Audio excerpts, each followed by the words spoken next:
Of politics, we've got another issue for you here. It's climate change. Is it really a risk for public companies? Is climate change a risk for public companies? Joining us now is Tom Borelli. He's with the National Center for Public Policy Research. Interesting take you have here, Tom. Let me just fill our audience in for a second. The SEC says companies, publicly traded companies, must now disclose the risk that they face from climate change down the road. They have to anticipate. They've got to forecast what risk to their money there is from climate change. Have I got that right? So far, so good. You're absolutely right. Now, you're saying that what companies have to do in the future is disclose the risk that cap-and-trade legislation poses to the financing of these companies, correct? Absolutely. Spell it out. Absolutely, it's very important. Transparency is great for investors. And what do we know about cap and trade? We know cap and trade will lead to higher unemployment, lower economic growth, lower disposable income, severe economic impact. Now, companies will now have to tell their shareholders what this downturn in the economy is going to pose to their investments. So all of those companies which assumed that cap and trade was going to happen and laid out their investment future because they thought that cap and trade was going to happen, they now have to say, hey, wait a minute, we spent all this money, but it might not happen, and we're going to get hit. There's that side, and then there's the companies who are actually lobbying for cap and trade, and it's going to be bad for their business. Let's talk about Caterpillar. Caterpillar, it's an amazing story. Yeah. The CEO of Caterpillar, Jim Owens, told his shareholders he didn't do a cost-benefit analysis before he decided to lobby for cap and trade.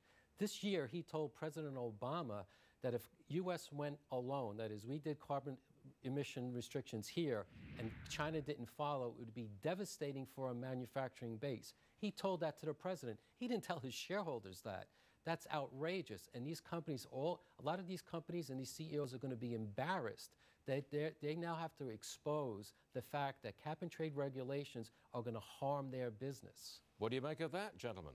Well, I mean, the CEO from Caterpillar did the flip-flop politically all for the last year, but there's no doubt it's going to harm their businesses. And you know what? China's not going to participate. India's not going to participate. And guess what? The average American, we may have to fork over tens of billions of dollars to third world countries. Yes. This is a lose-lose for America. A recent poll of voter concerns put global warming number 21, last on their list of concerns. Nonetheless, we've still got to jump through hoops financially through the SEC because of cap and trade and climate. I mean, if it isn't a complete global commitment, it'll never work because we won't be able to fit the bill for the entire world. Otherwise, we're going to have a hole in the ozone, the exact shape of China.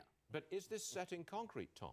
Do companies have to take account of this climate change risk? Is this absolutely, definitely going to happen? Well, the SEC had their ruling, and it's guidance. They're saying companies, this is a material risk. You're supposed to disclose all aspects of this issue. It's guidance, though. It's not the new rule. Well, that's the way the SEC, but most companies will follow the guidance because otherwise, if you go against the SEC, you could maybe face a shareholder lawsuit.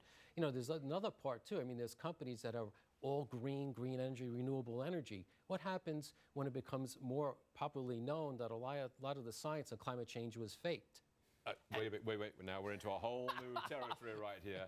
What happens when it's found out that a lot of the data on climate change was fake? And your business... A bold statement, Tom. Give me one fake comment. Well, the latest IPCC report, the UN report, they claim that the glaciers in the Himalayan mountains were going to be melting. Now they disclose, oops, we just made that up. You're a global warming skeptic, aren't you? Absolutely. You don't believe in it? Not man-made. Not at all, do you? No, I think it's part of normal climate variation. And these companies are all in on climate change. It's going to be bad for the economy, and it's very risky. It's the next bubble. You heard it. It's the next bubble. From the Obama administration, this is a stroke of brilliance because indirectly you get corporate America to acknowledge global warming because they got to put up some sort of risk assessment. Well, what about the CO2 emissions, which are going to be controlled by the Environmental Protection Agency? Even if you don't get cap and trade, if nothing happens there, the EPA can still walk in and say, hey, you're emitting, you're fined. You can still say that. Yep, they can do that, but that doesn't, it's another thing. There's some carbonated beverage companies that are for cap and trade. The ingredient happens to be carbon dioxide, an environmental pollutant. So even though you've got skepticism growing on a wide scale, it's still going to impact our companies and our financial lives. I'm sorry, I've got to go, everybody. We're out of time. But Tom Borelli, a pleasure. Thanks very much for joining us. Quick look at the